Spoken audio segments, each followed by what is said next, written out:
Kogoya CS menghilang pasca tembak TNI dan satu OAP, ada yang berujung kematian. OPM menembak satu anggota TNI dan seorang warga asli Papua dalam kurun waktu 2 hari.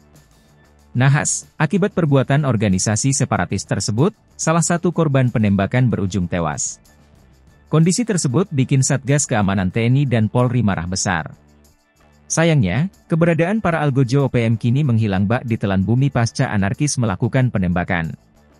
Korban penembakan OPM pertama dialami seorang anggota Kodim 1715 Yahukimo, Pratu Rajami Uhyo. Mengutip siaran pers resmi dari Satgas Damai Kartens 2024, Pratu Rajami ditembak diam-diam oleh Om saat berada di Jalan Seradala, Kilometer 2, Distrik Dekai Kamis, 6 Juni 2024, Maghrib. Selang 1 hari kemudian, OPM menembak warga bernama Senus Lepitalen di Kabupaten Pegunungan Bintang, Papua Pegunungan.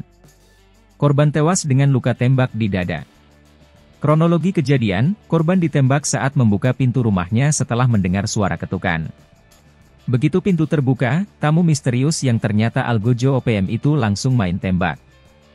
Kasatgas Humas Ops Damai Kartens 2024, AKBP Bayu Suseno, menegaskan TNI dan Polri tidak akan diam akan 2 kejadian tersebut. Sejumlah anggota sudah disebar di sejumlah tempat tak jauh dari lokasi penembakan.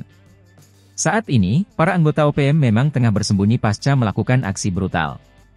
Hal yang sama disampaikan Kapendam 17, Cendrawasih, Letkol Infantri Chandra Kurniawan. Aparat keamanan akan bertindak tegas terhadap para pelaku ini.